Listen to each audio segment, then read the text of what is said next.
बिस्मिल्लाहिर्रहमानिर्रहीम, अस्सलाम वालेकुम नाज़रीन, एक नई वीडियो के साथ आपके सामने हाजिर हैं। तारुफ की ज़रूरत नहीं, इंतहाई मसरूफ़ इस वक्त वकील शख्सियत इमरान खान साहब के वकील सलमान सफदर साहब हमारे साथ मौजूद हैं। मती भाई भी उनसे कुछ सवालात करेंगे, कुछ हम भी करेंगे। ये थोड़े से कैमरे पीछे कर लें। हाँ, अच्छा नाज़रीन, सलमान सफदर साहब, कहा यह जा रहा है, डायरेक्ट आपसे T20 करेंगे, कहा यह जा रहा है कि इमरान खान साहब ने कोई आपके थ्रू पैगाम भेजा है कि सुहेल अफरीदी साहब की कारकर्दगी ठीक नहीं है। दूसरा, उन्होंने ये भी कहा कि इस्लामाबाद या पिंडी की तरफ कोई एहतजाज इस शहरों में भी नहीं करना।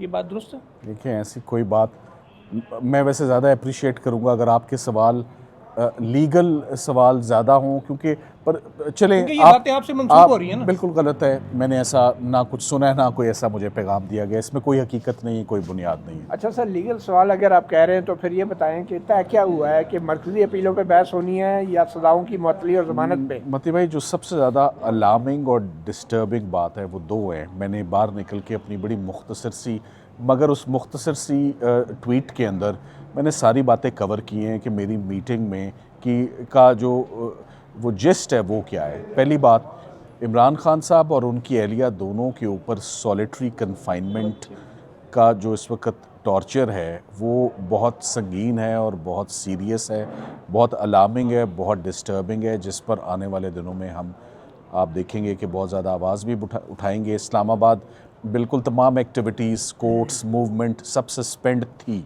मगर आज से सस्पेंड नहीं है। तो जो उनको 24-24 घंटे कमरे में उनको और उनकी एहलिया को बंद किया हुआ है, और साथ ही साथ में अगर मैं बहुत क्लियर हूँ और मेरी इंस्ट्रक्शंस भी बहुत क्लियर हैं।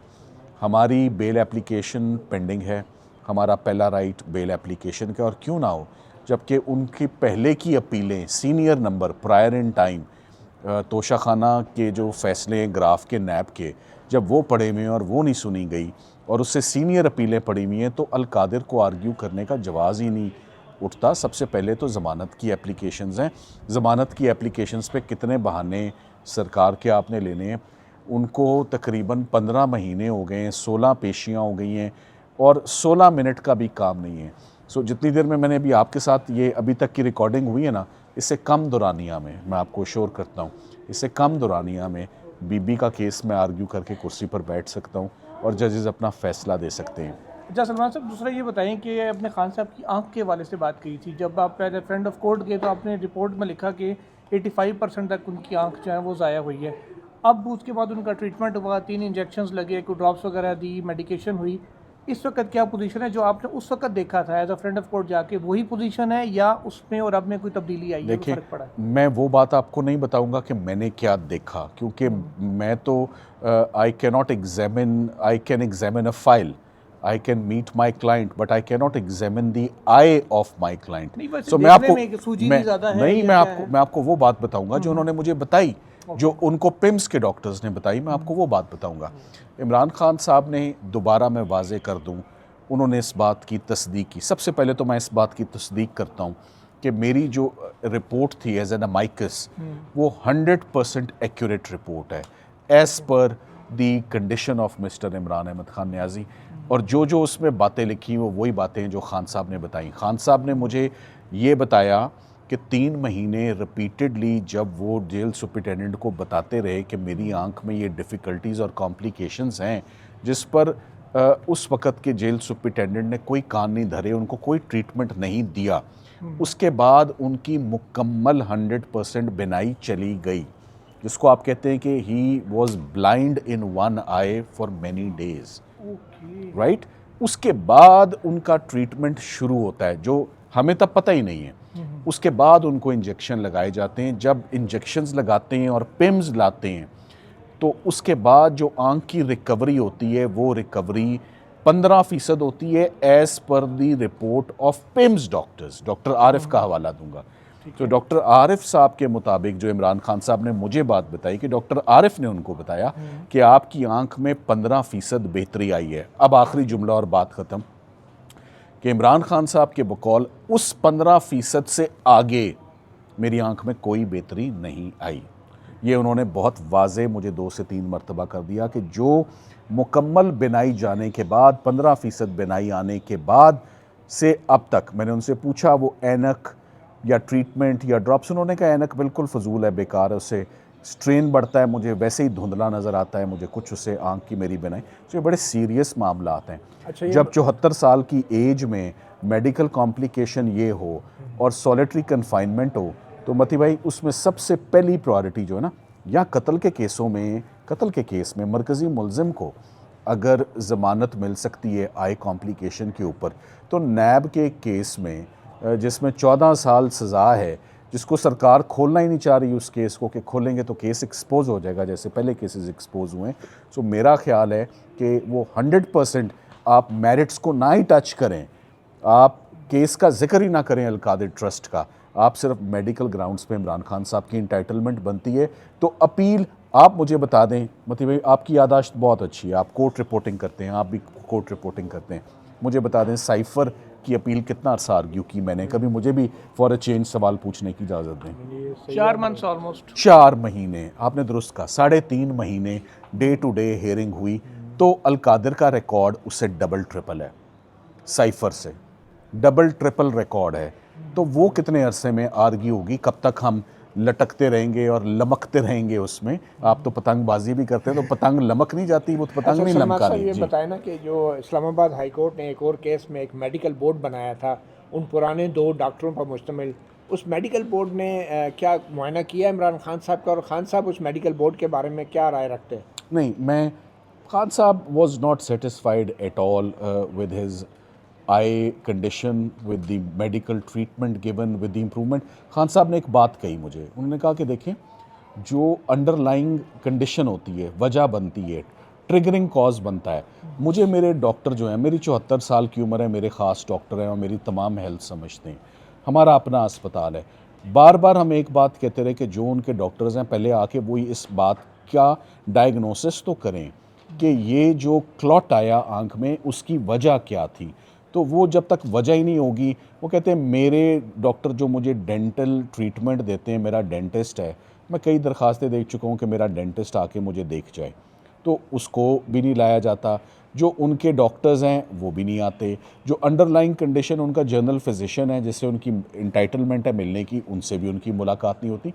तो ये सारे फैक्टर्स ऐसे हैं कि मुझे यकीन है कि जब ये बातें चीफ़ जस्टिस साहब के सामने रखी जाएंगी, उम्मीद पे दुनिया कायम है, वो फ़ौरन कहेंगे कि आप ज़मानत आर्ग्यू करें, अपील को छोड़ें। आपको लगता है कि अभी तक चीफ जस्टिस को इन सारे फैक्ट्स का नहीं पता होगा? बाज़-औक़ात बार बार बताना पड़ता है, बार बार बताना राइट भी होता है। उन्होंने मुलाकात के लिए भेजा ना, मुलाकात के बाद देखें फिर अचानक इस्लामाबाद में क्या डेवलपमेंट हुई। इस्लामाबाद में उसके बाद 3-4 दिन इस्लामाबाद बंद रहा, यहाँ जो है वो पीस टॉक्स होती रही, तो उस पीस टॉक्स की वजह से कोई भी पेशी नहीं लग सकी। इमरान खान साहब की जो पेशी अलकादिर की थी, तो अभी तक फाजिल जजेस को तो ये पता ही नहीं है, शायद वो इसी इंप्रेशन में कि इमरान खान साहब की आंख ठीक हो गई हुई है, और शायद वो अपील पे अपनी इंस्ट्रक्शंस दे रहे हैं कि भूल जाओ मेरी ज़मानत को, और एक लंबे चक्कर में जिसमें सरकार उलझाना चाह रहा है उसमें उलझ जाओ। पीस टॉक्स के बारे में क्या बात? नहीं, एक मिनट, हाँ, पीस टॉक के वाले से कहा, बैरिस्टर गौर ने ये बयान दिया है कि सलमान सफदर साहब के थ्रू हमें पैगाम मिला खान साहब ने कि जलसा पिंडी वाला मनसूख कर लें। देखिए, मैं आपको एक बात कहूँगा, आप मेरे थ्रू ना सिर्फ लीगल बातें करें, मैंने आपको लीगल बातों नहीं, ये के आपसे मनसूख बातों के जवाब तो आपसे ही लेंगे ना कि ये बात हुई या नहीं हुई। उस बात को छोड़ दें, आपसे जितनी बातें मैं आपके साथ करूंगा, इमरान खान साहब के अलकादिर, साइफ़र, 9 मई, जितने केसेस हैं ना, आपका इंटरेस्ट बहुत पॉलिटिकल है, इतने बंदे मैं आपको गिनवाना शुरू कर दूं पीटीआई में कि आप सफ़े मैं भर दूं। सो मैं एक लीगल हूं, मुझसे आप लीगल सवाल पूछें। मुझे उन्होंने इसको फायर कर दो या उसको फायर कर दो, ना उन्होंने कहा, ना मैंने सुना, ना मैंने किसी को कन्वे किया, मैंने सुना ही नहीं, तो फिर छोड़ दें उस बात। अच्छा, ये बताएं, आपने कहा कि उनको कैद तन्हाई में रखा जा रहा है और बुशरा बीबी को भी, तो बुशरा बीबी के हवाले से और उनके अपनी जो एक जहनी सेहत है और नफसियाती सेहत है, आपको लगता है कि इमरान खान पे कोई असर पड़ रहा है उस कैद तन्हाई का और उस ऐसे एक एडवर्स एनवायरनमेंट का? देखिए, इमरान खान साहब बड़े स्ट्रॉन्ग आदमी हैं, मैंने उनको बड़ी स्ट्रॉन्ग नर्व्स का आदमी पाया है, एक्स्ट्राऑर्डिनरी एंड एक्सेप्शनल स्पिरिट्स हैं उनकी, और वो किसी भी सूरत वो हर केस को ज़ोरे बाजू पर लड़ के बाहर आना चाहते हैं। Let me make it very clear to you. और वो बड़े स्ट्रॉन्ग रहे हैं और बड़े स्ट्रॉन्ग उन्होंने बल्कि हमेशा ये कहा कि तुम लोग अपना स्टेमिना ठीक रखो, मेरा स्टेमिना ठीक है। वो गर्मी सर्दी उनको कुछ कहती नहीं है। आपको शायद ये बात आप को नहीं मालूम, आपके सवालों में ये सवाल होना चाहिए था कि बुशरा बीबी ने आपको क्या हदायत दी, मैं उसी तरफ आने लगा तो उन्होंने मुझे कोई हदायत दी नहीं क्योंकि है, उनसे मुलाकात ही नहीं हो उनकी मुलाकात ही नहीं कराई। ये मीटिंग अधूरी मुलाकात है, हाफ मुलाकात है, incomplete instructions are no instructions. So I represent both, I represent Bushra Imran, I represent Imran Khan. मेरी मुलाकात सिर्फ इमरान खान साहब से कराई गई है, बुशरा इमरान से नहीं कराई तो आप गई। मजीद वक्त मांगेंगे अदालत से, ये तो या पहले ही कोई दरख्वास्त अदालत देंगे, के कोई आगे तौहीन अदालत की दरख्वास्त देखिए, होगी? अदालत के आगे ये सारी बातें हम रखेंगे आने वाले दिन में। तो फिर तारीख पड़ जाएगी। हम नहीं, वो अब आपको अच्छा, एक इस्लामाबाद लीगल हाई कोर्ट का आपको हालात व वाक़यात आपको पता है कि केस लगवाने के लिए भी जो सीएम दी जाती है वो भी रुलती है, वो चलती है। धरने देने पड़ते हैं। हाँ, बहरहाल। अच्छा, एक लीगल सवाल है।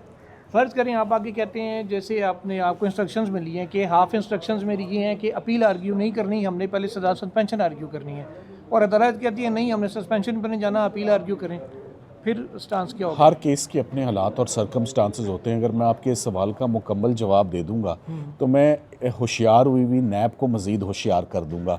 वो फिर मैं चाहूँगा कि मैं होशियार उनको ना करूँ, ये बातें हम कोर्ट के अंदर ही करें कि अगर वो ये पोजीशन लेते हैं तो फिर मैंने क्या करना है, वो मौके की बात अच्छा, है। कानूनी तौर पे तो आपका मुकाबला नैब से है, ग्राउंड रियलिटी के तौर पे अगर देखा जाए तो आपका मुकाबला नैब के अलावा शायद मेरा अंपायर से भी है। मेरा मुकाबला नैब से ही है।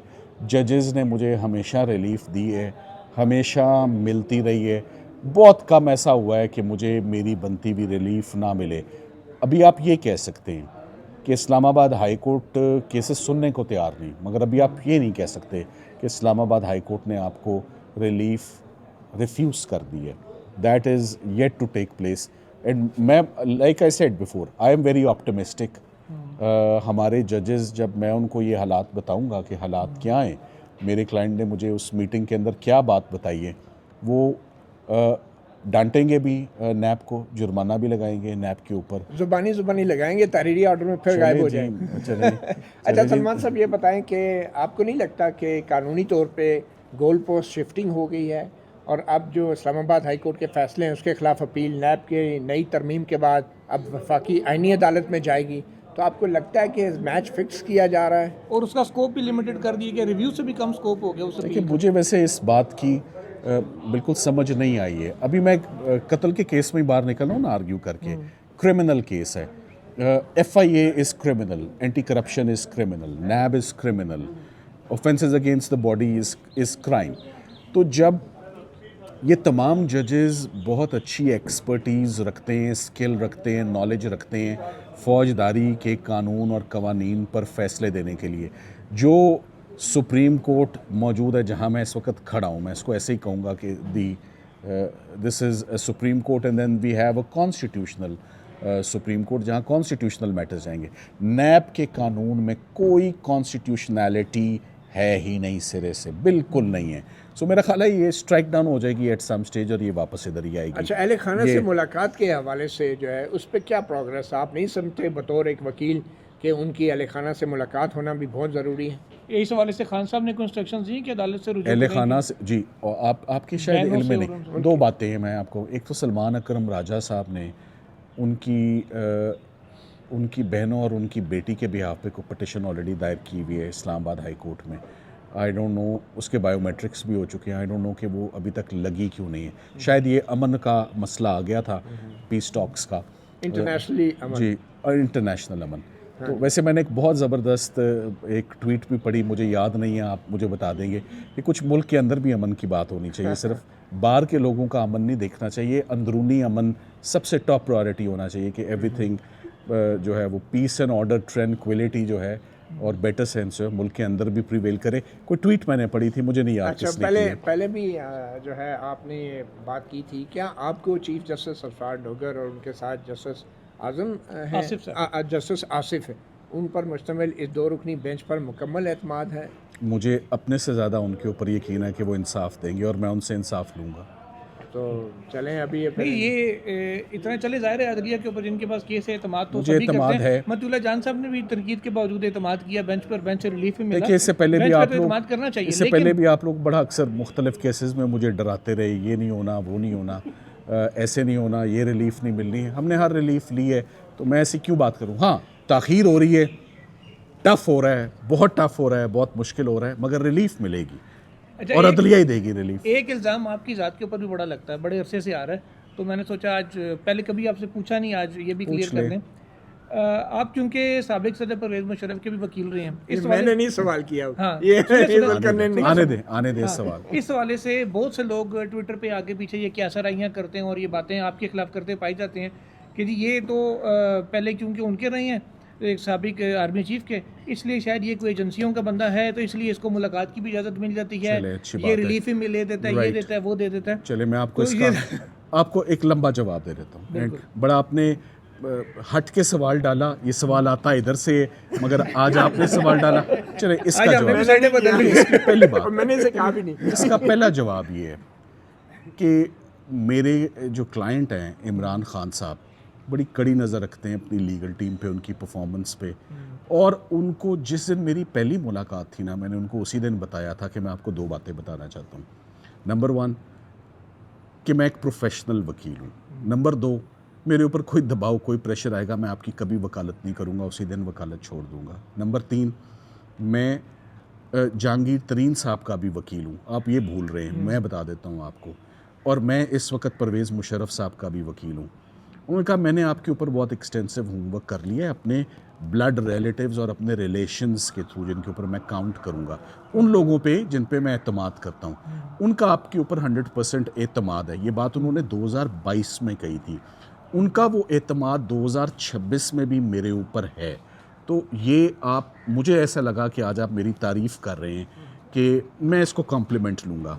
तो इमरान खान साहब को बहुत अच्छे से पता है कि मैंने किन किन लोगों की नुमाइंदगी पहले की हुई है और मुझे मुलाकात क्यों करने दी जाती है। अब उसका जवाब ले लें। आपने अभी मुझसे 2 सवाल पूछे।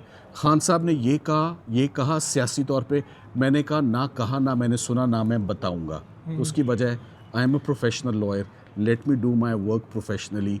पॉलिटिकल पे बात करने के लिए बहुत कॉम्पिटेंट लोग हैं, लीगल पर बहुत कम लोग हैं। एक वकीलों वाला सवाल पूछूं इसी बात को आपके टोकते हुए। आपने कहा ना मैंने कहा ना मैंने सुना ना मैं बताऊंगा। ना कहा ना सुना तक तो बात ठीक है, ना बताऊंगा से आप थोड़ा सा कुछ नहीं यहाँ पे बदलती लैंग्वेज हमें नहीं बताया। बात ये देखिए, क्लाइंट बहुत सारी बातें ऐसे कर सकते हैं, but you know privileged communication है। अव्वल तो हम आपसे बहुत कम ऐसी बातें जो छुपाते हैं, जो छुपा भी रहे हो आप लोगों के पास निकलवाने और उगलवाने के गुर मौजूद हैं। तो बहुत सारी बातें आपको बता दी हैं। So one of the reasons why I have been given permission on 2 times। और किसका एतमाद है? फैमिली का भी है, मेरे क्लाइंट्स का भी है, पार्टी का भी है, और दूसरे लोगों का भी होता है, और जजेस का भी है। तो ये तो आप इसको बजाय दूसरी तरफ ले जाने के आप ये कहें कि there is a lawyer with good chromosomes and good genes. ये बात सही है, क्योंकि आपने वैसे भी अब यहाँ से चला जाना, तो एक आखिरी क्वेश्चन है। आपने खुद मुशर्रफ साहब का जिक्र छेड़ा, मैंने नहीं सवाल किया। ये बताएं कि जनरल मुशर्रफ के जब आप वकालत कर रहे थे और इमरान खान की हुकूमत आ गई थी, तो इमरान खान ने जो प्रोसिक्यूशन टीम बनाई थी जनरल मुशर्रफ को बज़ाहिर बचाने के लिए, उस प्रोसिक्यूशन टीम का भी आप पे बड़ा एतमाद था। तो उस सिचुएशन को आप कैसे याद करते हैं? आप समझते हैं कि उस वक्त की अदलिया का भी, उस वक्त की जो अदलिया थी, प्रोसिक्यूशन टीम आपको बड़ा भरपूर सपोर्ट कर रही है। ये बड़ा क्योंकि आप प्रोफेशनल लॉयर हैं, तो मैं क्या आपकी प्रोफेशनल राय क्या है? प्रोसिक्यूशन बड़ी दफ़ा ऐसा होता है, आपको ये पता है सीआरपीसी में प्रोसिक्यूशन के पास तो ये भी इख्तियार है कि अगर आप समझते हैं केस नहीं बनता तो जाओ जाके विड्रॉ कराओ। बड़े इख्तियार हैं, उन्होंने कोशिश की। सो बहुत इख्तियार हैं सरकार के पास। सरकार मुझे लूज बॉल दे या ना दे, ये उनकी सवाबदीद है। मुझे ये पता है कि इमरान खान साहब की मौजूदा, आप माजी में जाने का आपको शौक़ है, छोड़ दें, बिकॉज परवेज़ मुशर्रफ साहब अब नहीं रहे। आप मुझसे अक्सर कहते, चले मुझे आज, आप मुझे हमेशा कहते थे जनरल परवेज़ मुशर्रफ बहाने बनाते हैं, आप उनके झूठे डिफेंस, झूठे मेडिकल लाते हैं। मैं हमेशा एक ही बात कहता हूँ, he had to die to prove you wrong। नहीं, कभी ऐसा हमने नहीं कहा। तो देखिए, ट्रस्ट करें ना, मैं आके कहता था वो बीमार हैं, उनको एक बीमारी है और बड़ी संगीन बीमारी है, क्या हुआ, फौत हो गए ना उससे। तो ये बात आप समझें, क्रेडिबिलिटी बढ़नी चाहिए इससे। सो आज के प्रोग्राम से मुझे लगता है कि क्रेडिबिलिटी और बढ़ गई है, जो आपने सवाल डाले हैं। आखिरी बात पूछ रहा बीबी के वाले से, उनकी एक मेडिकल रिपोर्ट आखिरी सवाल है आपका। कुछ दिन पहले उनकी एक मेडिकल रिपोर्ट सामने थी, उनकी भी आंख का मुआयना हुआ। अच्छा, उसके अंदर भी लिखा हुआ कि ये काफ़ी 1.5-2 हफ्ते से कि 4 हफ्ते से शिकायत कर रही थी, उसके बाद मुआयना हुआ। तो वहाँ भी इतना डिले कॉज किया गया है, क्या उनके हवाले से भी वो जो नुक्ता आपने उनकी बेल को प्रेस करेंगे उसमें ये उनका भी मेडिकल ग्राउंड खान साहब ने को बुशरा बीबी के हवाले से कुछ देखिए बताया अब वो वाली उनके बात केस है, के हवाले से instruction मैं खान वैसे साहब ने दी? डायरेक्ट बुशरा इमरान साहिबा से मिलना चाहता था, वो मुझे मिल के खुद बताती, मगर उनको लाया नहीं गया। मैं 1 घंटा तकरीबन वेट करता रहा कि वो आएंगी और वो मुझसे मिलेंगी, मगर वो unfortunately for reasons known best to the jail authorities she was not brought from her cell. So Khan sahab ने मुझे ये बताया कि उसकी आंख में भी प्रॉब्लम और दिक्कत आई है और उसका मुआयना भी मेरे मुआयने के साथ दोबारा 2 वीक्स के बाद पेम्स के डॉक्टर्स ही करेंगे। इससे ज़्यादा उन्होंने उसके ऊपर कमेंट नहीं किया। वो कॉम्प्लिकेशन किस नौइयत की है, क्या दिक्कत है, क्या प्रॉब्लम है, बुशरा इमरान ख़ुद बताएंगे।